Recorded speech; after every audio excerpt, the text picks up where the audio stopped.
Yeah, so good morning. Today we are going to discuss the not just very, the most important article of Indian Constitution, that is Article 21. This is the 14th lecture in this series, and this is a picture of Srimati Menka Gandhi, because the most important case of Article 21 is Menka Gandhi versus Union of India. So today we are going to talk about it. Okay, let's start. What are the topics that we are going to cover in this particular session? We are going to talk about Article 21. We are going to talk about procedure established by law. We are going to talk about due process of law. We are going to talk about Menka Gandhi case and principle of natural justice. So these are the things that are going to be covered.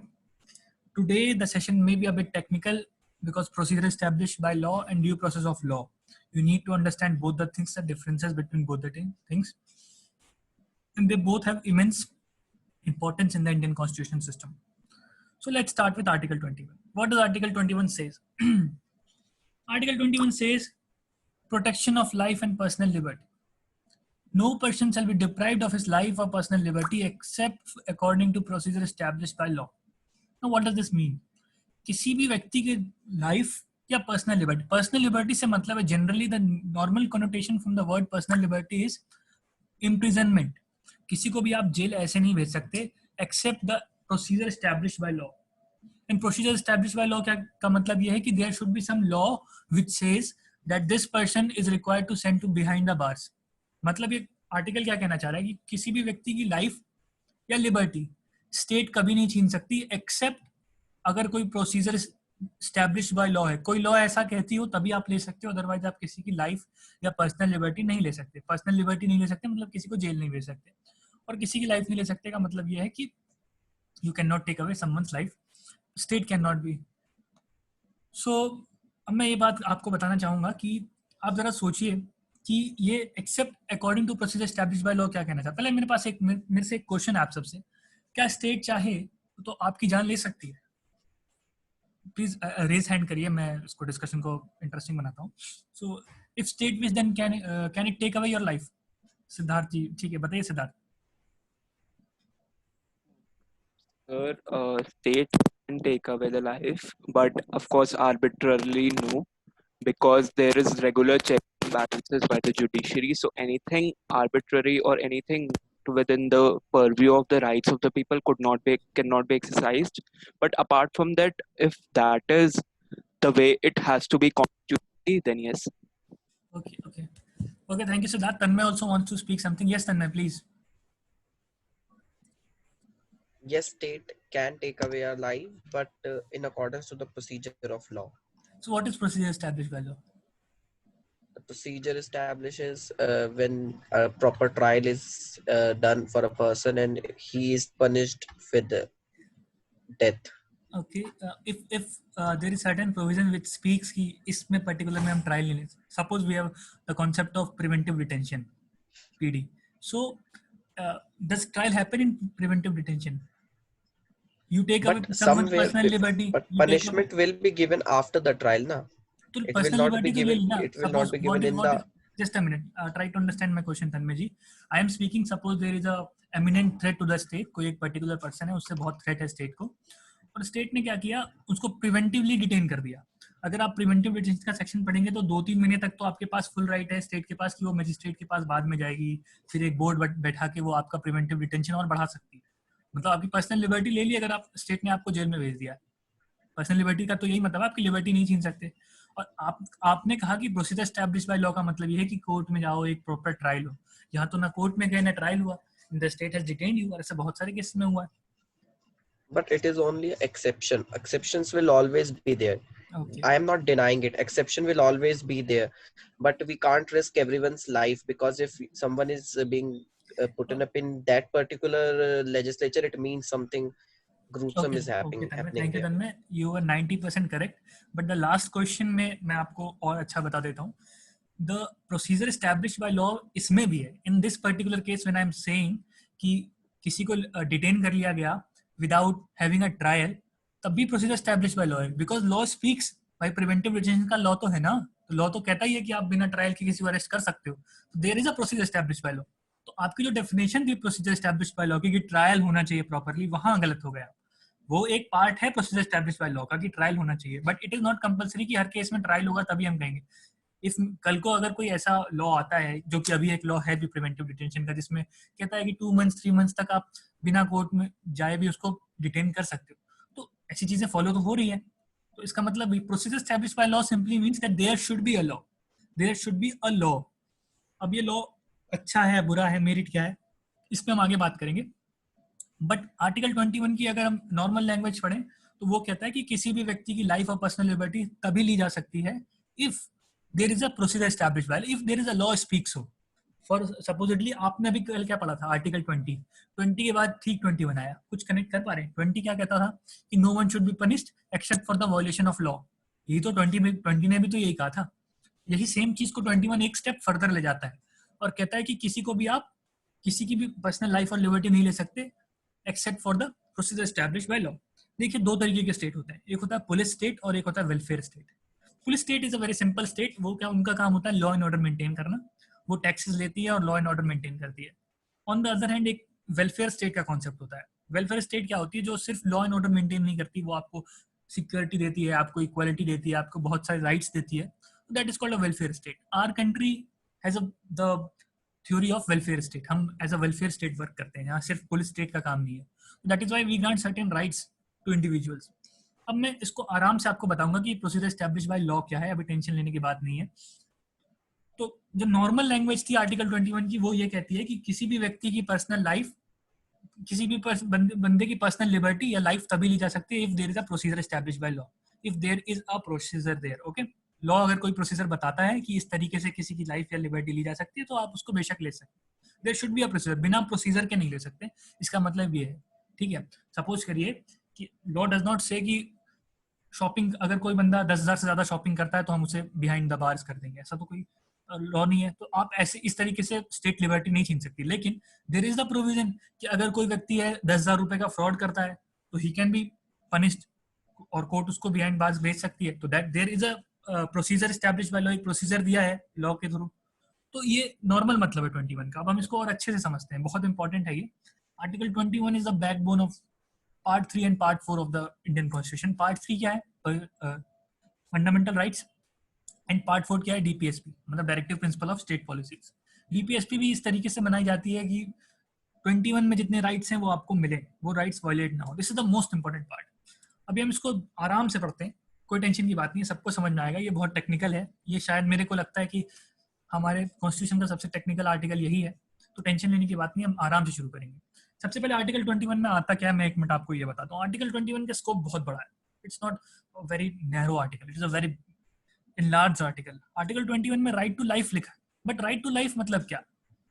Life does not mean only animal existence. Court ने बहुत बार इस बात को कहा है कि जीवन जीने का मतलब सिर्फ सांस लेना और खाना खाना नहीं, इसका बहुत बड़ा अर्थ है, इसका वाइड मीनिंग है। इसमें राइट टू स्लीप आता है। अब इसका मैं केस डिस्कस करता हूँ छोटा सा। आप पहले सुनते होंगे जब हम छोटे हुआ करते थे तो बहुत ज्यादा जगराते हुआ करते थे, जगराता बहुत ज्यादा चलता था, लोग माता रानी का जगराता, मुशायरा थ्रू आउट द नाइट, ये सब चीजें बहुत होती थी। बट अगर अब आप ऑब्जर्व करें और बहुत अच्छे से अगर आप ऑब्जर्व करेंगे तो आपको पता चलेगा अब आपको जगरातों की आवाज नहीं आती रात में। पहले जब आप बहुत छोटे हुआ करेंगे, अब तो जैसे फर्स्ट ईयर के बच्चे हैं, 11th-12th के बच्चे, तो मे भी उनको इतना एक्सपीरियंस ना हो, लेकिन जो 3rd-4th ईयर के स्टूडेंट्स मेरे साथ हैं या इवन जो पास आउट स्टूडेंट मेरे साथ हैं, सो दे माइट एक्सपीरियंस दिस कि जगराता अब नहीं होता, मतलब 1-2 जगह हो जाए, बट उसका फ्रीक्वेंसी बहुत ज्यादा कम हो गया। That is because right to sleep. Court ने कहा भाई ये लोगों को पीसफुली सोने का अधिकार है, it is under right to life. कोई सोएगा नहीं तो लाइफ कैसे जी सकता है? और अगर आप जगराते करोगे, इस तरीके के शोर निकलवाओगे, तो someone's life right to life is infringe. तो इसलिए जगराता जो आप सुनते हो या रात में 10 बजे के बाद जो स्पीकर पे गाना बजाना बैंड है, वो किस प्रोविजन के कारण? That is because of right to sleep. You have a right to sleep. नहीं तो स्टेट को क्या दिक्कत है? वो नॉइस पॉल्यूशन के थोड़ा ना ऐसा है कि नॉइस पॉल्यूशन के लिए डीजे वगैरह 10 बजे रात के बाद बंद करवा देते हैं। एनीवे नॉइस पॉल्यूशन तो दिन में भी बजाने पे होगा, but it is the right to sleep which guarantees this kind of provision. Even right to shelter की मैंने बात करी है। आपको पता है कि रैन बसेरा का कॉन्सेप्ट होता है, मतलब शेल्टर होम्स हैं हर जगह। ये क्यों हुआ? केस हो गया था कि ठंडी के मौसम में बहुत लोगों के पास रहने को जगह नहीं थी, और एक्सेसिव ठंड के कारण, due to excessive winter atmosphere, बहुत लोगों की डेथ हो रही थी, गरीब लोगों की। So that is why shelter homes रखे गए, रैन बसेरा रखा गया। तो ये सब कहाँ से आ रहा है? These are coming from article 21। इनकी मीनिंग कहाँ से आ रही है? आर्टिकल 21 से आ रही है, क्योंकि आर्टिकल 21 में राइट टू लाइफ है उसका बहुत बड़ा राइट टू डिग्निटी। अब हमने कल के केस में बात करी थी कि वो एनडी तिवारी के जो पुत्र थे उन्होंने कहा कि sir I have a right to dignified life, so in that dignified life I must know who is my father. So these kind of things comes under the purview of right to life। right to life का मतलब बहुत बड़ा, right to food. आपको mid day meal scheme का case पता है, मैंने discuss किया था, आगे बहुत लोगों से नहीं किया, वो एक दिन कर लेंगे अगर होगा तो। मिड डे मील का कॉन्सेप्ट हमारी कंट्री में है, हमारे यहाँ सब्सिडाइज पीडीएस सिस्टम है, पब्लिक डिस्ट्रीब्यूशन सिस्टम है जिसमें सब्सिडाइज रेट पे फूड मिलता है। So that is also comes under the purview of right to food, right to clean air. ये सब चीजें क्या है? Right to speedy trial, Hussain Khatoon का केस आपने पढ़ा है, शीला बारसे का केस पढ़ा है, उसमें भी कहा गया कि स्पीडी ट्रायल करना भी अंडर राइट टू लाइफ में आता है। राइट टू लाइफ का स्कोप बहुत बड़ा है। लाइफ डज नॉट मीन्स, तो जो सिंपली मैं बात करना आपसे चाहता हूँ, राइट लाइफ का मतलब सिर्फ एनिमल एग्जिस्टेंस नहीं होती, सिर्फ सांस लेना, कपड़े पहनना, रोटी कपड़ा और मकान, ये सिर्फ ये 3 चीजें नहीं आती लाइफ में। लाइफ का scope according to our Indian constitution बहुत ज्यादा है। एक अच्छी लाइफ, एक हेल्दी लाइफ, एक क्लीन एनवायरनमेंट में रहना, एक dignified life, life full of resources, इन सबको मिला के आप राइट टू लाइफ का मतलब बताते हैं। तो 21 is very big. Even right to travel abroad comes under the article 21 की। क्या आपको अब मैंने आपसे बात की थी आर्टिकल 19 में क्या लिखा था?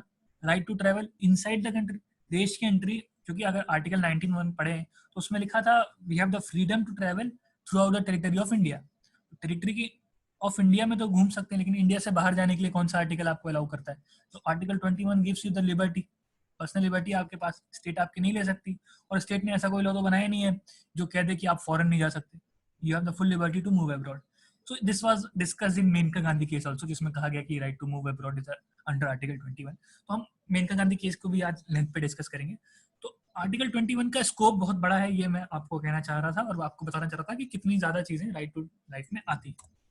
इसके बाद हम आगे बढ़ते हैं श्रेया सिंघल के केस। अब मैं आपको श्रेया सिंघल का केस सबको पता है, स्टिल मैं श्रेया सिंघल का केस एक एग्जांपल लेके आपको प्रोसीजर एस्टैब्लिश बाय लॉ, यहाँ वर्ड लिखा था प्रोसीजर एस्टैब्लिश बाय लॉ, इस पूरे आर्टिकल में यही 4 शब्द है जो दिमाग खराब कर देता है।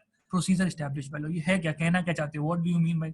इतनी लाइन तो इंग्लिश सबको समझ में आती है, that state shall not take away anyone's life और पर्सनल लिबर्टी। और पर्सनल लिबर्टी से क्या मतलब है मैंने आपको बता दिया, except according to procedure establish law, बिना प्रोसीजर एस्टैब्लिश बाय लॉ के। तो इसका क्या मतलब होता है, इसको हम डील करेंगे।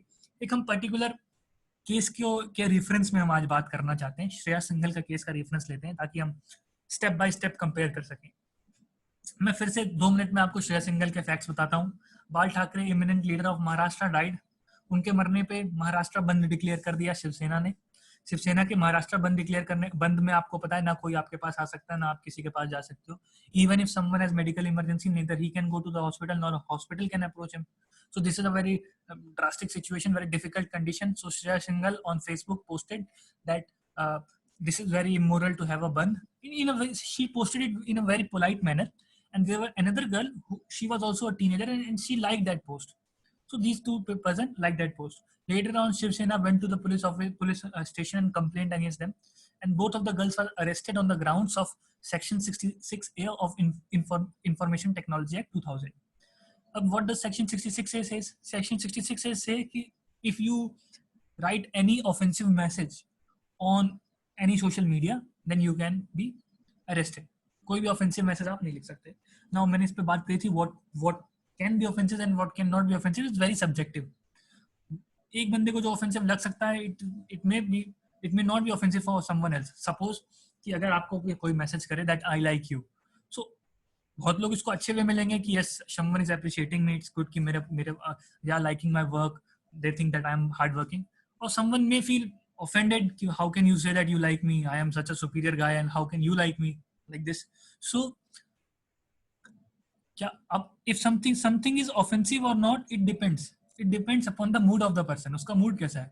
मे बी वही सेम बात आप कभी अच्छे मूड में बोलो तो वो बहुत हंस के मुस्कुरा के ले, और कभी खराब मूड में बोलो तो वो उस पर भड़क जाए. So is the boys locker room incident punishable under 66 है? वरुण जी, अभी जब मैं श्रेया सिंघल केस खत्म करूंगा तो आपको पता चल जाएगा सेक्शन 66 में है कि नहीं, because section 66 is no more valid, it has been struck down by the court. अगर होता, if section 66 A was in force, तो अभी ये कैरी मिनाटी और ये हिंदुस्तानी भाव और ये जितने लोग चौधरी बन रहे हैं सब अभी बिहाइंड द बार्स होते हैं. तो ठीक है, तो सेक्शन 66 ए क्या कहता था कि सोशल मीडिया पे आप इस तरीके की बातें नहीं कह सकते. क्या हुआ कि अब कोर्ट में केस गया, उनको अरेस्ट कर लिया गया, बाद में वो छूट गई on bail. So Shreya Singhal was an advocate. She filed a petition on behalf of these two girls in the Supreme Court of India, and they said that 66A is arbitrary. बहुत arbitrary है ये. Arbitrary क्या होता है? मैं simply बताऊं arbitrary का एक वर्ड में समझा दूं आपको, तो जो चीजें reasonable नहीं है वो arbitrary है. Unreasonable चीजों को हम arbitrary कह सकते हैं. सुप्रीम कोर्ट ने केसेस में कहा है that reasonability and arbitrariness are sworn enemies. ये चीज आप कहीं लिखोगे आंसर में तो अलग ही वैल्यू बनती है. So Supreme Court has said that reasonability and arbitrary are sworn enemies. They can't reside together. अगर कहीं reasonability है तो arbitrariness नहीं हो सकती, कहीं arbitrariness है तो reasonability नहीं हो सकती. अगर आप reasonable act कर रहे हो तो that can't be said that arbitrary. Arbitrary मतलब स्वेच्छा अनुसार जैसी मर्जी आई कर दी. Reasonable मतलब क्या होता है? हर चीज के पीछे एक रीजन होना चाहिए पर्टिकुलर. बट आर्बिट्ररी मतलब ये है स्वेच्छा अनुसार, आपकी इच्छा है. जैसे मैंने आपके इस केस में बताया, एक पर्टिकुलर आपको मैसेज आया, अब वो ऑफेंसिव है कि नहीं ये आपकी स्वेच्छा पर डिपेंड करता है. वही चीज आपको ऑफेंसिव लग सकती है, वही चीज आपको अनऑफेंसिव लग सकती है. So this is the particular incident. अब ये केस हो गया, फिर कोर्ट ने कहा दो ग्राउंड्स पे स्ट्रक डाउन कर दिया. First of all it is arbitrary. ऐसे लॉ बहुत सब्जेक्टिव है, ये आर्बिट्ररी है. ऑफेंसिव क्या है कोई कह ही नहीं सकता. और उन्होंने 19 का भी freedom of speech and expression की भी बात करी कि लोगों के पास freedom of speech and expression है, जिसमें अगर आप रीजनेबल रेस्ट्रिक्शंस देखें तो उसमें ये रेस्ट्रिक्शन नहीं है कि किसी को ऑफेंसिव नहीं लगना चाहिए. हमने 19 डिस्कस किया, हमने 19 में रेस्ट्रिक्शंस की बात करी, डिसेंसी की, मोरालिटी की. We talked about the security of state, public order, ये सब हमने बताया कि रीजनेबल रेस्ट्रिक्शंस थे. बट क्या उसमें ऑफेंसिवनेस एक रीजनेबल रेस्ट्रिक्शन था? आर्टिकल 19 में नहीं था. मतलब मैं कोई बात बोलता हूँ, उससे आपको बुरा लग रहा है तो मैं बोलना थोड़ा ना बंद कर दूंगा. ऐसे तो इतनी बड़ी जनसंख्या है, किसी को मेरी कोई बात बुरी लग सकती है. अभी मैं सेशन में मेरे पास मैसेज आते हैं. मैं first day when I talked about the session, मैंने कहा कि डॉक्टर अंबेडकर को हम बहुत क्रेडिट देते हैं, बट उनको क्रेडिट मिलना चाहिए, लेकिन साथ साथ we should recognise the credit of sir H.E.R. Iyengar, sir B.N. Rau. बहुत लोग थे जिन्होंने बहुत मेहनत करी. तो मेरे पास मैसेजेस आने लग गए तुरंत कि सर आप ऐसे कैसे कह सकते हैं कि सिर्फ अंबेडकर. तो मैंने उनको कहा, मैंने अंबेडकर को नहीं कहा कि आप उनको वैल्यू मत दें, मैंने कहा और भी लोगों के उनके एक्ट्स को रिकॉग्नाइज करना चाहिए. 7-8 लोगों के मेरे पास मैसेज आए थे. तो इस तरीके से तो मैं भी अभी जेल में होता कि सर आपने ऐसा कैसे बोल दिया. इवन मेरे बहुत सारे, क्योंकि I used to speak clearly, जो है मैं खुल के बोलता हूँ. सो बहुत लोगों को ऑफेंसिव लग सकता है. कंगना रनावत बोल भी नहीं पाती अगर ये अभी 66A होता, क्योंकि वो तो इतना ऑफेंसिव बोल देती है लोगों को लेके. सो 19(1)A में क्या ग्राउंड ये है? क्या रीजनेबल रेस्ट्रिक्शन ऑफेंसिव का है? नहीं. कोई बात किसी को ऑफेंसिव लग रही है तो इससे हम कुछ नहीं कर सकते. आपको कोई बात मेरी पसंद नहीं आई तो इसका मतलब ये नहीं कि आप मेरे बोलने का अधिकार छीन लोगे. सो this was also said bye the court कि ये 19(1) का भी वायलेशन है, क्योंकि रीजनेबल रेस्ट्रिक्शन में ऑफेंसिवनेस नहीं है. रीजनेबल रेस्ट्रिक्शन में पब्लिक ऑर्डर है, सिक्योरिटी ऑफ स्टेट है. आप ऐसा कुछ बोल रहे हो जिससे देश की सिक्योरिटी थ्रेट में आ रही है तो समझ में आता है. बट आप ऐसा कुछ बोल रहे हो जो किसी को पसंद ना आए, ये तो पॉसिबल नहीं है. फिर तो हर किसी की कोई बात किसी को पसंद नहीं आ सकती है, ऐसा हो सकता है. सो दिस वाज अ केस. अब ये केस का मैंने आपको फैक्ट इसलिए बताया क्योंकि अब हम इसको टेस्ट करने वाले हैं. इस केस को हम 21 के अगेन टेस्ट करने वाले. 21 क्या कहता है? 21 में अगर आप जाएं तो आर्टिकल 21 क्या कह रहा था? किसी की लाइफ और लिबर्टी किस पे नहीं ले सकते? प्रोसीजर एस्टैब्लिश बाय लॉ से. इस केस में श्रेया सिंघल की लिबर्टी ली गई. She was detained, she was made behind the bar, so her personal liberty was taken away by the state. Now what does this article says? This article says that personal liberty can only be taken away according to procedure established by law. There should be a procedure established by law. Now this is very interesting. कि क्या procedure established by law follow हुआ था? ये सवाल है हमारे सामने. Procedure establish by law क्या चीजें होती है? Whenever we need to talk कि क्या कोई ऐसा लॉ है, क्या there is a procedure establish by law, तो हम 3 टेस्ट करते हैं. Court does 3 test. ये 3 सवाल कोर्ट पूछती है कि ये जो एक्ट किया गया, आईटी एक्ट के अंदर आपने श्रेया सिंघल को डिटेन कर दिया एग्जीक्यूटिव ने. एग्जीक्यूटिव कौन है यहाँ पे? Police.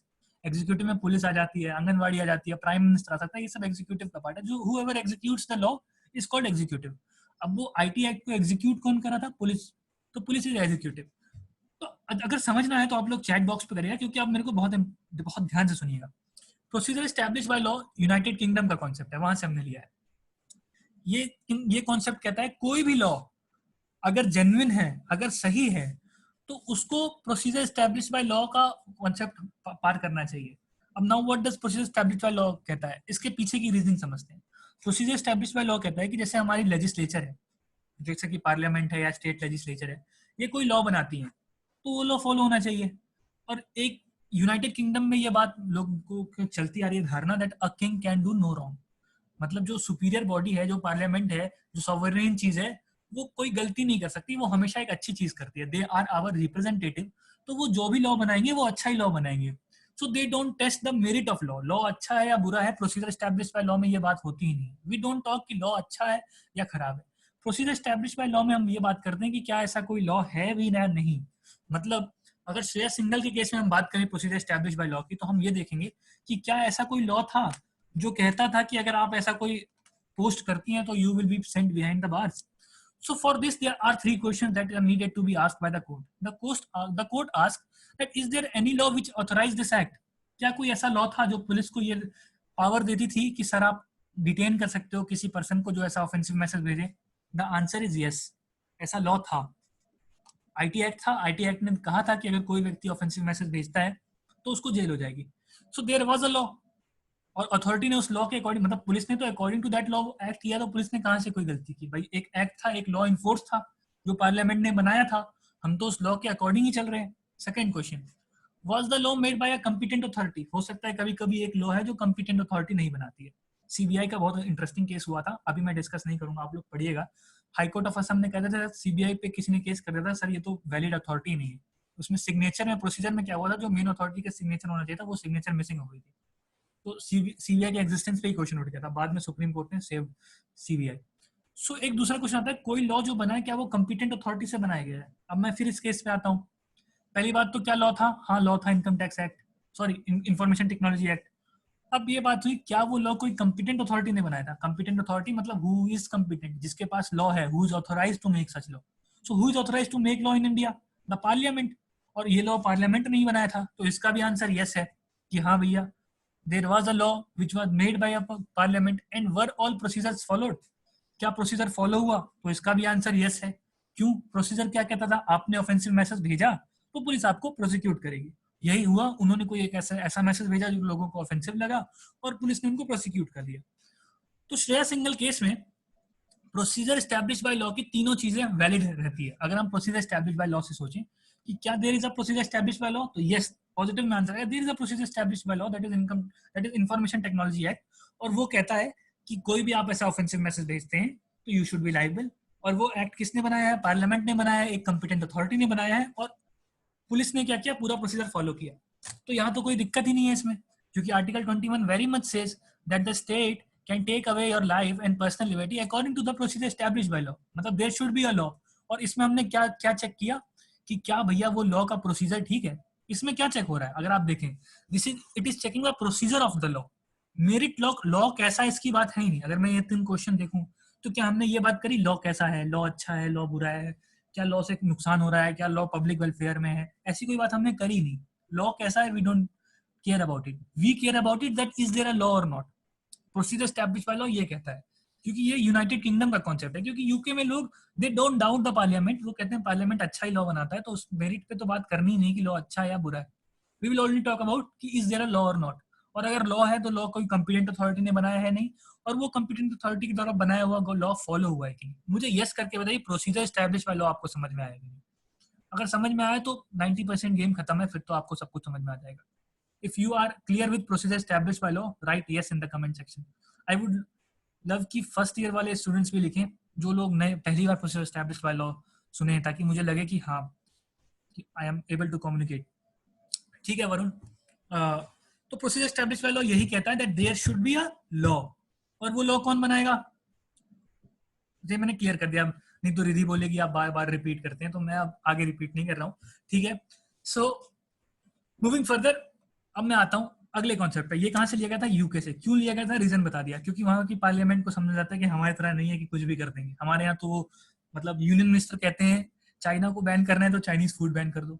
So these kind of reasoning are given by union minister Ramdas Athawale. So leave that. Now ये ड्यू प्रोसेस ऑफ लॉ का फॉलोइंग होता था हमारी कंट्री में। हमारी कंट्री में सिर्फ ये देखा जाता था कोई भी एक्ट में कि क्या कोई ऐसा लॉ है, अगर लॉ है तो ठीक है, फिर तो आपको जेल जाना पड़ेगा सर। लेकिन फिर आया बहुत इंपॉर्टेंट केस, मेनका गांधी। अब हम श्रेया सिंघल के केस को रोक दिए हैं क्योंकि ये अभी रिसेंट केस है। प्रोसीजर फॉलोड बाय लॉ के हिसाब से तो कुछ गलत नहीं हुआ था श्रेया सिंघल के साथ। भैया लॉ था, आपने लॉ वायलेट किया, आप जेल गए, सिंपल। अब आया, लेकिन बीच में क्या हुआ था, एक बहुत इंपॉर्टेंट केस हुआ था, Maneka Gandhi versus union of India. इसको आपने 2 बार सुना हो लाइफ में, 5 बार सुना हो, फिर भी सुनिए, because it has so much importance. मतलब लॉ कॉन्स्टिट्यूशन के पेपर में किसी क्वेश्चन में आप इस लॉ इस केस को मेंशन कर सकते हैं, किसी भी क्वेश्चन में। इसका स्कोप इतना बड़ा है, इतना कुछ डिस्कस किया गया है कि हर दूसरे क्वेश्चन में मतलब हम लोग मेंशन कर दे रहे थे Maneka Gandhi versus union of India में ये कहा गया, ये कहा गया, ये, क्योंकि इतना कुछ कहा गया उसके केस में। सो लेट्स टॉक अबाउट क्या हुआ। राकेश जी, आप कुछ कहना चाह रहे हैं क्या? आपने हैंड रेज किया है, अगर आप कुछ कहना चाह रहे हैं तो मैं सेशन के बाद आपकी बात जरूर सुनूंगा। Let me complete this first of all. So Maneka Gandhi में क्या कहा गया, एक डॉक्ट्रिन रखी गई ड्यू प्रोसेस ऑफ लॉ की। ये प्रोसीजर एस्टैब्लिश बाय लॉ, शब्दों से मत घबराइए, don't be frighten from by the words, meaning आपको पता चल जाएगा तो वर्ड से भी घबराने की जरूरत नहीं। Procedure establish by law checks that whether there is a procedure, it is checked by the court. According to the concept of due process of law, the court check the merit of the law, कि law कैसा है। अभी तक तो हमने ये बातें करी कि लॉ बनाया किसने, क्या लॉ बना हुआ है। अब ये बात होगी कि लॉ है कैसा। चलिए लॉ ठीक है, कोर्ट पार्लियामेंट ने बना दिया, अच्छी बात है, लॉ फॉलो हो रहा है, बहुत अच्छी बात है, बट लॉ कैसा है, इस पे बात की गई मेनका गांधी में। पहले मैं आपको मेनका गांधी की बात करता हूँ। हुआ ये कि पासपोर्ट अथॉरिटी ऑफ इंडिया ने मेनका गांधी का पासपोर्ट ले लिया। She was a journalist and they took away the passport of Maneka Gandhi and she wanted to move abroad, so she couldn't take her flight. What happened that she asked the airport authority that why do you want to seize my passport. The airport authority said that in general public interest we are taking away your passport and we cannot disclose this in public interest. This reason cannot be disclosed to you कि हमने आपका passport क्यों मांगा है. So it was very unfair on the part of Menka Gandhi. Menka Gandhi कही okay ठीक है. Now according to Passport Act, the authority was very much competent to seize the passport. Authority के था कि आप किसी का पासपोर्ट ले सकते हो, पासपोर्ट अथॉरिटी ऑफ इंडिया को। जब जिस एक्ट से वो बना गया उस एक्ट में लिखा था that they are competent to take away your passport. अब उन्होंने कहा कि मेनका गांधी का पासपोर्ट ले लिया, मेनका गांधी ने पासपोर्ट सबमिट कर दिया। मेनका गांधी जी ने पूछा कि सर आप पासपोर्ट ले रहे हो बट मेरे को रीजन बताओ क्यों ले रहे हो मेरा पासपोर्ट। उन्होंने कहा पब्लिक इंटरेस्ट में नहीं बता सकते। गजब आदमी हो, एक तो पब्लिक इंटरेस्ट में ले लिया फिर बता भी नहीं हो रीजन, सब पब्लिक इंटरेस्ट कर रहे हो। So she approached the Supreme Court and she said that my right to move abroad, my fundamental right to freedom are violated. उनको लगा उनका आर्टिकल 19 वायलेट हो रहा है, right to travel throughout the territory of India, but court ने बताया नहीं आपका 21 वायलेट हो रहा है which allows you to right to move abroad. तो वो कोर्ट में गई कि सर ये क्या हो रहा है, ये किस तरीके से अथॉरिटी काम करी। तो कोर्ट ने इस केस को डिस्कस किया। कोर्ट ने पहले प्रोसीजर एस्टैब्लिश बाय लॉ पे आए तो उन्होंने कहा सर जी एक्ट तो है पासपोर्ट अथॉरिटी एक्ट, वो एक्ट पार्लियामेंट ने बनाया है, कंपिटेंट अथॉरिटी ने भी बनाया है और वो फॉलो भी हुआ है, क्योंकि वो कहता है कि अगर पासपोर्ट अथॉरिटी एक्ट को लगता है that there is some problem तो वो आपका पासपोर्ट ले सकती है। तो प्रोसीजर एस्टैब्लिश बाय लॉ तो फॉलो हो रहा है। बट कोर्ट ने कहा बट ये चीज सही भी नहीं है, तो बहुत गलत तरीका है। ऐसे तो पार्लियामेंट कोई भी लॉ बना देगी and they can ask anything from you. Supposedly from tomorrow the parliament may form a law which says that from now on we will tap everyone's phone 24/7। आप दिन में क्या बात करो, रात में क्या बात करो, किससे क्या बात करो, प्राइवेट लाइफ नाम की कोई चीज नहीं हो जाएगी। तो government will be tapping your phone through out your life. तो वोंट इट बी अनफेयर कि ये क्या भैया, ये क्या लॉ बना रहे हो, क्या मतलब है, हमारी राइट टू प्राइवेसी ब्रीच हो रही है। फिर तो लॉ आप कैसा भी बना दो, अगर लॉ की ही बात है, if there should be a law और आप फॉलो करोगे तो in the parliament can be any kind of law, कैसा भी लॉ बना सकती है, जो मर्जी आए। सपोजिटली वो लॉ बना सकती है कि जैसे हिटलर के टाइम में होता था कि जो फिजिकली स्ट्रॉन्ग बच्चे नहीं थे उनको वो बहुत उन पे अत्याचार करता था, एट्रोसिटीज करता था। So there might be a law that if someone's height is less than 6 inch then we will prosecute him, we will not allow him to live in India, we only want physically strong person in India। ऐसा कोई law बना दे, law तो कुछ भी बनाया जा सकता है।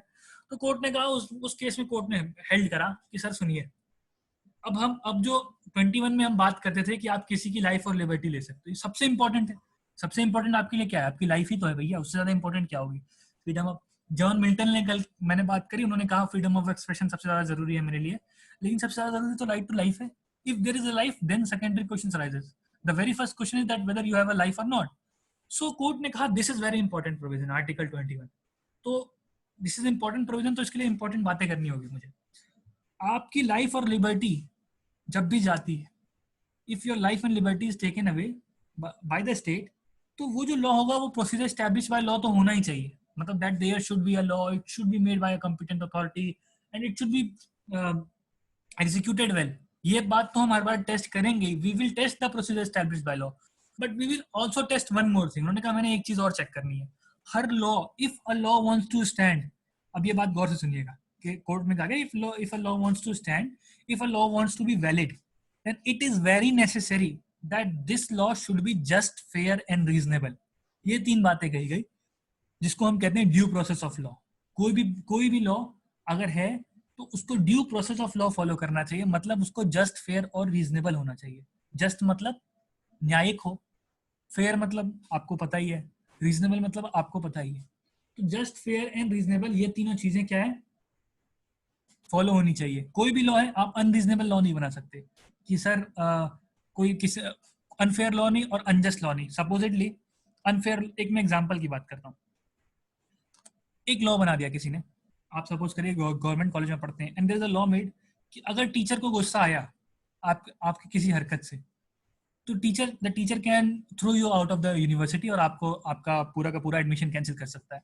So is this law fair? मतलब टीचर को तो कभी गुस्सा आ सकता है भाई, maybe he might be angry by some of his family issues, और वो कॉलेज में आया और छोटी सी गलती में may be you are talking with your friend और वो आपको कॉलेज से ही हटा दे. तो ये तो बहुत अनजस्ट लॉ है, इतना हार्श. तो ऐसे लॉज नहीं बना सकते आप.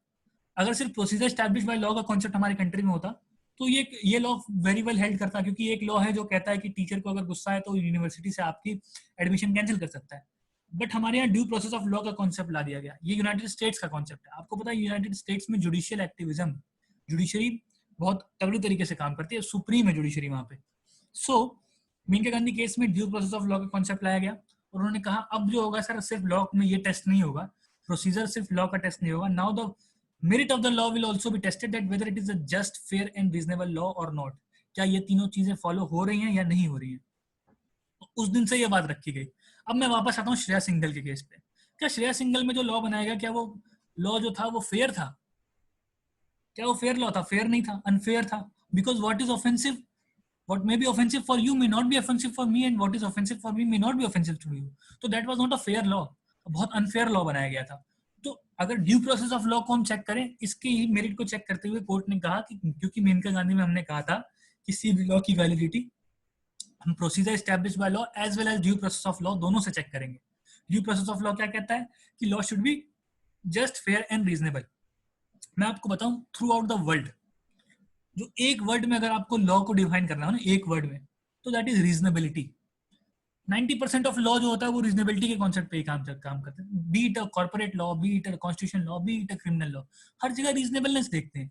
अगर कहीं मर्डर हुआ है तो हम देखते हैं ना कि अगर कोई बंदा हीट ऑफ द मूवमेंट में मर्डर कर दिया है तो उसके लिए हम कम गिल्ट है, कम पनिशमेंट है, because we know we think as a reasonable person कि गुस्सा किसी को आ सकता है और गुस्सा में कोई वो ऐसा एक्ट कर सकता है जो जिसके कॉन्सिक्वेंसेस को वो ना सोचे उस पर्टिकुलर टाइम पे.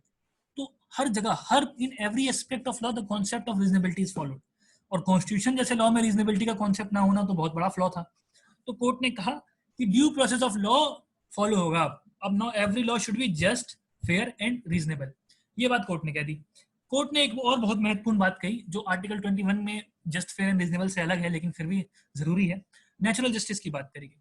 कोर्ट ने कहा 3 पॉइंट्स दिए. नेचुरल जस्टिस कोई लॉ नहीं होता, ये एक ह्यूमन कंसेंट से डेवलप किया गया कॉन्सेप्ट है. मतलब जजेस ने थ्रू आउट द केसेस इस बात को डेवलप किया है, कहीं लिखा नहीं होता.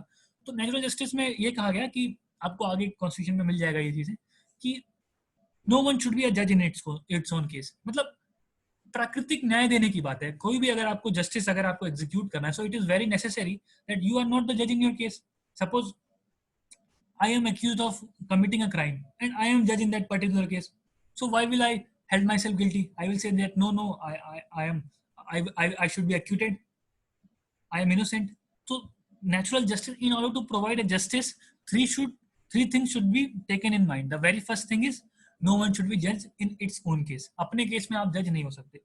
Its own case का एक ये भी मतलब है कि अपने तुरंत इमीडिएट रिलेटिव के भी नहीं हो सकते. Supposedly if you're suppose your son or some brother is going through a case और उसमें आप ही को हम जज बना दें तो obviously you are going to be biased and you are going to favor your relative. So no one should be a judge in its own case. Its own case का मतलब सिर्फ ये नहीं कि खुद के केस में, इमीडिएट रिलेटिव के केस में या जिसमें आपका इंटरेस्ट वेस्टेड है उस केस में नहीं हो सकते. इसका मैं बहुत अच्छा एग्जांपल मैंने देता हूँ. I remember that thing. मतलब कुछ स्टोरीज होती हैं जो आपको लाइफ लॉन्ग याद रहती है. वो इस तरीके की बात है कि मेरे को पर्सनली बहुत पसंद है. कि एचआर खन्ना, आपको पता है एचआर खन्ना ने एडीएम जबलपुर में डिसेंटिंग ओपिनियन दे दी थी। सो द कांग्रेस गवर्नमेंट ने उनको कभी चीफ जस्टिस नहीं बनाया और बेग को बना दिया, जो कि उनसे जूनियर थे। तो सोचिए उस व्यक्ति को कितना बुरा लगा होगा। In order to, he was doing his duty so sincerely and he was the most deserved chief justice of India, and he cannot become the chief justice of India because the Congress government does not want it. इतना इस level का hate था कांग्रेस के अंदर उनको लेके, उनको chief justice नहीं बनने दिया। कांग्रेस गवर्नमेंट गिर गई। उसके बाद Janata Dal government came into power और उन्होंने एक पर्टिकुलर मारुति सुजुकी जो कंपनी है, तो मारुति का कोई केस था, उसके खिलाफ राजीव गांधी पे केस होना था, तो उसके लिए एक कमीशन बनानी थी। तो जनता दल गवर्नमेंट ने कहा कि this commission should be headed by HR Khanna because he was ex Supreme Court judge. So he said that Mr. Khanna, you head this commission against this particular Rajiv Gandhi. So at that particular time, मतलब listen to his argument, he says that I cannot lead a commission in this particular case because अगर मैं कुछ judgment, कुछ इसमें recommendation देता हूँ, तो people may think that I have differences with Congress. तो इसलिए मैंने ऐसे ओपिनियन दिए, इसलिए मैं इस कमीशन को हेड नहीं करूंगा। इस सोच के लोग, इतने मतलब नोबेल लोग हमारे कंट्री में रह चुके हैं, तो मतलब सोच के भी मेरे को, मैं I am personally very inspired by this story कि मतलब even if when he is given a chance that go on take the revenge, so that मतलब कुछ लोग होते हैं सिर्फ कोर्ट में लॉ बताते हैं और कुछ लोग अपनी लाइफ में इन चीजों को फॉलो करते हैं। So HR Khanna was a man of that type. उन्होंने खुद भी मतलब even central government is offering, आपको रिम्यूनरेशन मिलेंगे, पर्क्स मिलेंगे अगर आप एक कमीशन हेड करते हैं। But Ajay Khanna said that no, I will not head this commission. Even he got a golden opportunity to take the revenge, but he didn't.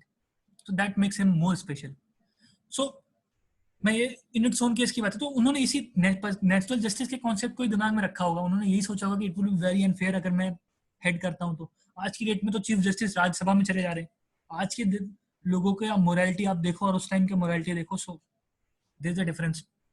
So no one should be जज in its own case. Second क्या कहा गया, no one should be punished unheard. किसी को unheard punish नहीं कर सकते आप। You must listen to other party. कभी भी आप जानते हैं कि आप मूवीज में देखते होंगे कि क्या आपको कुछ कहना है इस बारे में, ऐसा सवाल जज पूछते हैं। So yes, there should be a chance given to you to speak yourself, to present your case. आपको खुद को प्रेजेंट करने का मौका मिलना चाहिए कि सर ऐसे due to this reason I have done this. Reasoning देने का आपको पूरा हक है। एंड थर्ड कि आपको पता चलना चाहिए कि जो भी एक्शंस अथॉरिटी आपके खिलाफ ले रही है वो क्यों ले रही है।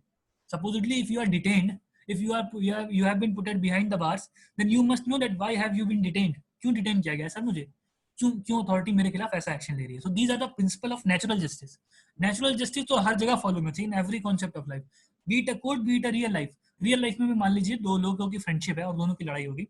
समवन सेड कि आप मेरे बारे में अफवाहें फैलाते हो, अब आपने उससे दोस्ती तोड़ दी, तो वहां भी natural justice, you must hear him ना यार, आपको एक बार सुनना तो पड़ेगा कि आपने क्या राम श्याम को ऐसी बात करी मेरे बारे में। सो नेचुरल जस्टिस ऐसा नहीं है कि कोई कॉन्सेप्ट है, ये नेचुरल वर्ड ही है। नेचुरल जस्टिस ये चीजें एक बहुत ही ओमनी प्रेजेंट कॉन्सेप्ट है, ये हर जगह पाई जाती है, नॉर्मल चीजें हैं, कॉमन सेंस है, रीजनेबल चीजें हैं। These things should be followed in a case, ये तो प्री रिक्विजिट है, इतना चीज तो फॉलो करना ही चाहिए। So in that Maneka Gandhi case, she was not given the opportunity, जिसमें अथॉरिटी ने बताया ही नहीं कि उनके खिलाफ क्यों उनका पासपोर्ट सीज किया गया, इन जनरल पब्लिक इंटरेस्ट कहकर उनको रोक लिया गया। इवन अथॉरिटी ने ये भी नहीं कहा, उनको बोलने का मौका भी नहीं दिया। उनको एक मौका मिलना चाहिए ना कि ओके मुझे इस बात से दिक्कत है तो हम आपको बाहर नहीं जाने दे रहे हैं, अगर आप इस चीज को ठीक कर लें तो then we will allow you to move abroad. So she was never given a chance to speak, उनको कोई ना टू रिप्रेजेंट, कुछ किया ही नहीं गया, सीधे उनका पासपोर्ट सीज कर लिया गया। अथॉरिटी ने उनके खिलाफ एक्शन ले लिया without giving her a choice. So these were the things discussed. तो मेजरली क्या होता है, आर्टिकल 21 में लिखा क्या है, procedure established by law. But after Menka Gandhi, we follow procedure established by law plus due process of law. We follow both the things. Now, if there is any law, then he should be tested on two things: that whether it follows a procedure established by law, that is, it has been made by a competent authority, or it is executing as per the procedures maintained given in the act. Also, due process of law is also think that whether it is just, fair and reasonable. सिर्फ तीन word है, just, fair और reasonable। इन तीनों को अगर आपने test किया तो yes it is a due process of law follow हो रहा है। तो उसके बाद कोर्ट ने कह दिया कि ये चीजें फॉलो होगी। Now Shreya Singhal came after that. अब श्रेया सिंघल में प्रोसीजर एस्टैब्लिश्ड बाय लॉ तो फॉलो हो रहा था, but due process of law follow नहीं हो रहा था, because it was unfair on the part of normal public कि आपको कोई भी बात आपकी ऑफेंसिव लगेगी तो you can be sent behind the bars. So that is why the court struck down section 66 है। तो वरुण तुतेजा का क्वेश्चन था कि सर लॉकर रूम इंसिडेंट के बारे में, तो वरुण जी क्योंकि अभी 66 से इनफोर्स नहीं है, इसीलिए अभी आप उनके खिलाफ कोई एक्शन नहीं ले सकते, because it has been held void by the court. So कोई भी लॉ जो पर्सनल लिबर्टी और लाइफ लेती है, आपके जीवन या फिर आपको जेल बिहाइंड, वो लॉ जो ऐसी बात करती है कि आपको जेल भेजा जा सकता है जिन भी केसेस में you can be sent behind the bars, so those law should stand the test of procedure established by law as well as due process of law. ये दोनों चीजें फॉलो होनी चाहिए. तो सोचिए यूके में क्या है, procedure established by law. US में क्या है, ड्यू प्रोसेस ऑफ लॉ. हमारे यहाँ क्या है, we are superior in both, we have both the things, कि दोनों चेक फॉलो होगा. That is why we have so much of liberty and rights which we enjoy today. Otherwise, there might be lot of restrictions.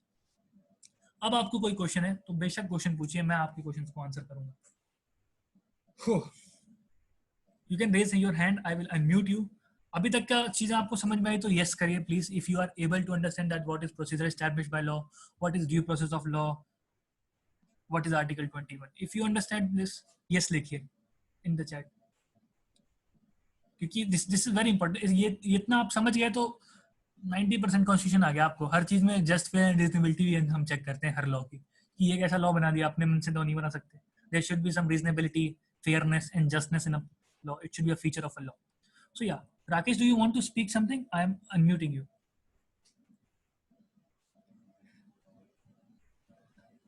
Rakesh, you wanted to ask something in between the session. Yes, Rakesh, please.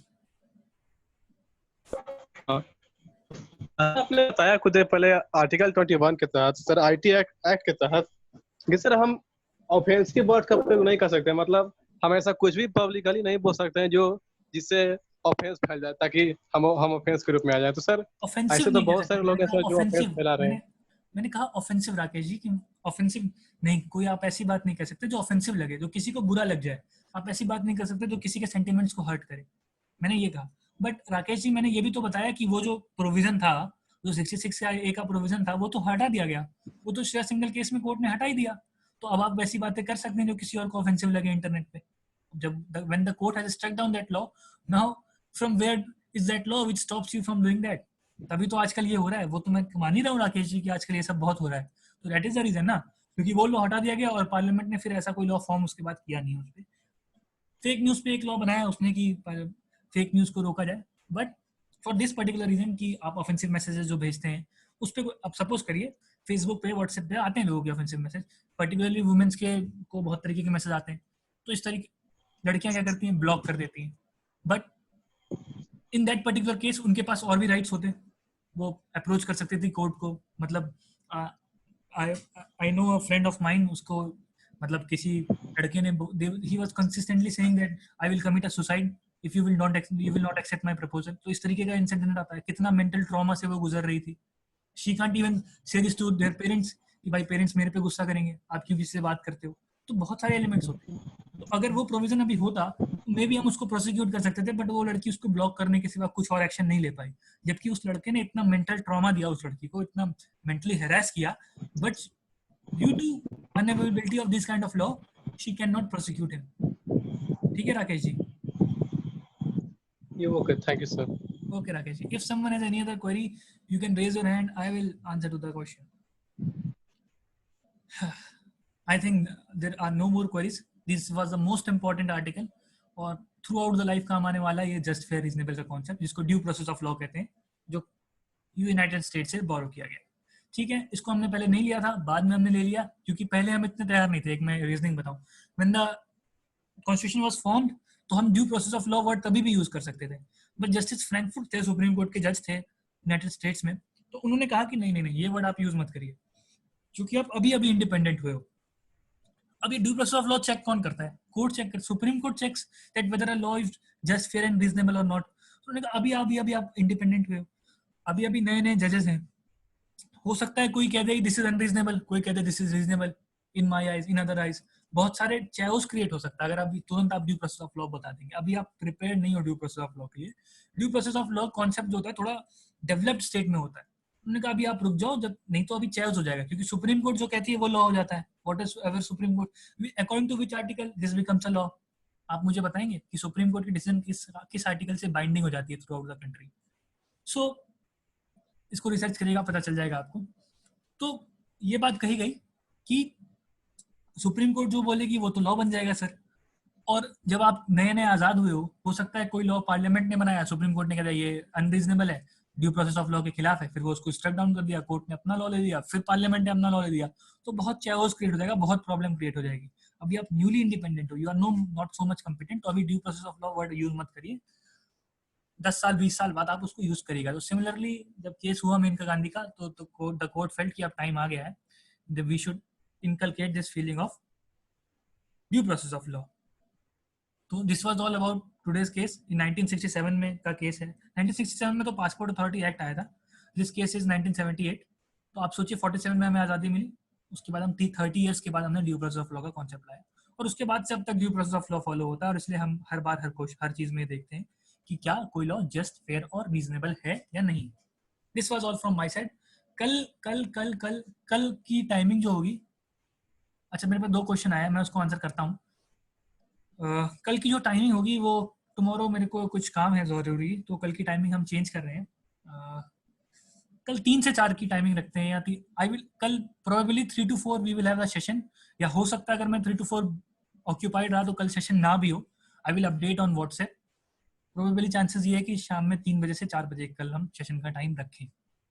Okay, Varun का question ये है कि was 66 struck down because infringement of right to speech and expression. Absolutely Varun, there were many reasons. 66 A को इसलिए भी struck down किया गया कि right to speech and expression आपके पास है, और उसमें ऐसा ग्राउंड नहीं है जो कहता है कि आप कोई ऑफेंसिव मैसेज नहीं भेज सकते। ऐसा तो कहीं नहीं लिखा गया। रीजनेबल रेस्ट्रिक्शन में क्या ऐसा रेस्ट्रिक्शन है? आप 19 उठाइए, 19 के रेस्ट्रिक्शन में आपको रेस्ट्रिक्शन नहीं मिलेगी। तो कोर्ट ने कहा जब कॉन्स्टिट्यूशन मना नहीं करता तो आप कैसे मना कर सकते हो? आप तो उसका फंडामेंटल राइट वायलेट कर रहे हो। आप ऐसा लॉ तो बना ही नहीं सकते जो फंडामेंटल राइट ले ले। आर्टिकल 13, वैसा law inconsistent with fundamental right should not be valid. और रिया का क्या क्वेश्चन है? रिया पूछ रही है ये तो अभी भी होता है कि law is unreasonable in the eyes of any जज and the same is reasonable in the eyes of other जज। रिया आप मुझे एक एग्जांपल बताएं इस बात का, जो आप कह रहे हैं कि अनरीजनेबल, इसलिए जज पब्लिकली कुछ बोलते नहीं है ना आप, इसलिए तो जज बहुत, और ये सुप्रीम कोर्ट के जजेस के पास पावर है, हाई कोर्ट के जजेस के पास पावर है जुडिशियल रिव्यू का। ऐसा नहीं है कि लोअर कोर्ट में बैठा हुआ कोई बंदा कह दे कि सर कल से आईपीसी खत्म, मेरी मर्जी, IPC is no more valid. ऐसा नहीं हो सकता। तो ऐसा नहीं है कि आप जो कह रही हैं रिया, जब कोर्ट जजमेंट देती है ना तो बहुत रीजनेबल के रीजंस के बेसिस पे देती है। हजार पेजेस की जजमेंट होती है। अनरीजनेबल चीजों पे आप 1000 बार लाइन नहीं बोल सकते, लेकिन रीजनेबल बात पे ही आप इतना फॉरवर्ड कर सकते हैं। सो नाउ आवर जजेस आर वेरी मच कंसेंस। मैं आपकी इस बात से सहमत नहीं हो रही है। बहुत लोग जजेस अब बहुत, अब देखें इवन जस्टिस चंद्रचूड़ अपने फादर की जजमेंट्स को भी ओवररूल कर देते हैं। तो कंसेंस डेवलप हो गया है लोगों का। अब मैं सेशन को खत्म करता हूँ, बहुत लंबा सेशन चल गया। एक लड़की को बेचारे को मैंने बाहर कर दिया, उसका बहुत सॉरी आ रहा है, उसको इंटर करता हूँ। Actually he was noting on the screen पे वो अलग अलग घिस रहा था, पता नहीं क्या। कोई बात नहीं, ठीक है, thank you, see you tomorrow.